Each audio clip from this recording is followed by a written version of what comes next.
Attachment is Forbidden. An Obi-Wan Kenobi fanfiction by Dead Sparrow. Chapter 5. Conversations.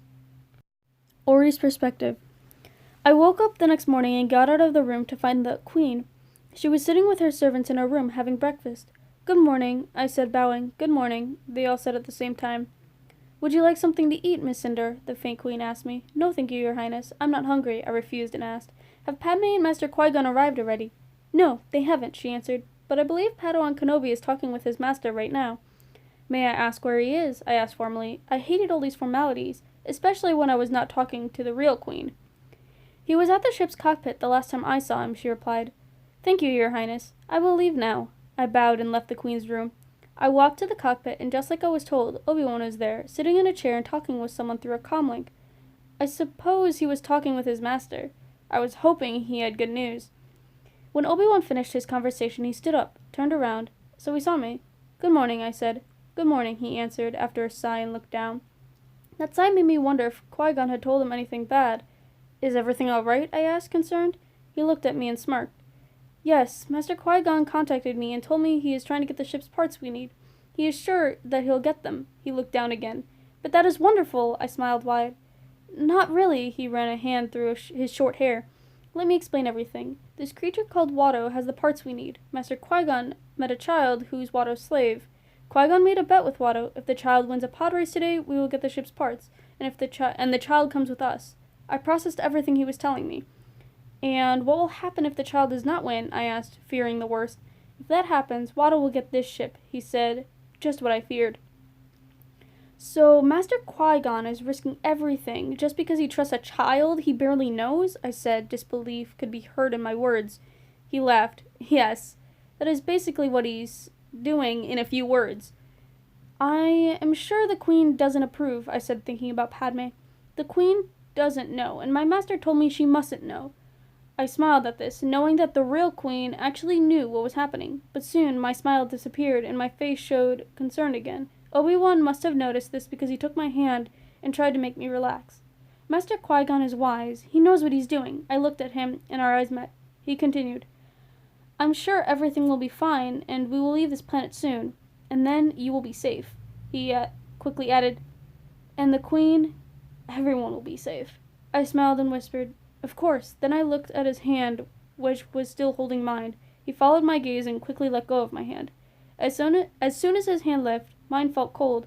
I tried to keep things less awkward and asked him, a bit annoyed, "Why does Qui-Gon trust this child anyway? Why does he want to take him with us?" "The kid is strong with the Force. I suppose he wants to take him to the Jedi Temple so he'll be trained." He sighed and sat down. "I'm sure the Jedi Council won't approve. He is too old. He can't be trained now." I touched his shoulder and smiled when I felt him relax. "The Council will know what to do," I reassured him. "Don't worry about the child's future. It isn't your concern now. Right now, you should only worry about the pod race." He looked up at me and smiled. We spent the next few hours talking about everything and nothing. Talking about our past, about funny experiences, about feelings, joking with each other, laughing. I told him how worried I was because I didn't know what would happen to Naboo while I was away, and he comforted me. I can read. Sometime during our long conversation, I realized how much I loved talking to him, how much I loved the way his eyes would light up when he smiled, how much I loved his laugh and his voice. Chapter 6. Feelings. Obi-Wan's perspective. After some time talking with Aure, I realized it was getting darker. Night was coming, and that meant Aure would go to sleep soon. I really enjoyed her company, and honestly, I wanted to keep talking with her. There was something about her that made me feel better, happier. I noticed a weird feeling in my stomach every time she smiled, or when she touched my shoulder while she laughed, or when she blushed after saying something awkward. Actually, every little thing she did made me feel that way. While she talked about the night they almost caught Padme sneaking into her bedroom to talk to her, I started to think about this feeling she managed to wake inside of me, and I remembered something Master Qui-Gon had told me some years before, when he explained attachment to me. Love is a perfectly normal feeling for a human being. It makes us suffer, but happy at the same time. It feels like butterflies in your stomach, they say, but it does not matter how good it makes you feel. The Jedi Code does not allow us to act on this kind of feelings. Love? Could I possibly be falling in love with her? I must have had a shocked expression on my face while thinking about this, because Aure stopped talking, touched my shoulder, and asked me, "Is everything all right, Obi-Wan?" Oh, and the way she said my name! "Yes," I managed to say, although it was barely a whisper. I doubted she had heard. "You look tired," she whispered while lowering her hand down my arm. Suddenly, it was difficult to breathe. I looked into her eyes. She looked back. Brown eyes, the most beautiful brown in the galaxy. I gulped and answered, "I have a lot to think about." "I'm sure about that," she said, smiling kindly. White teeth as bright as a star. "You should go to sleep. It's late." She stood up and held out her hand to help me stand up too. I took her hand, but I did not let go after standing. Soft skin, pale and comfortably cold skin. We stood in front of each other, hand in hand, holding each other's gazes. After some seconds that I wish had been hours, she let go of my hand, looked down, and blushed. Did I make her feel uncomfortable? She ran a hand through her hair, black, long, wavy hair that looked as soft as her skin. She looked at me again. She was shorter than me, I had noticed, which would have been perfect if I could hug her or kiss her.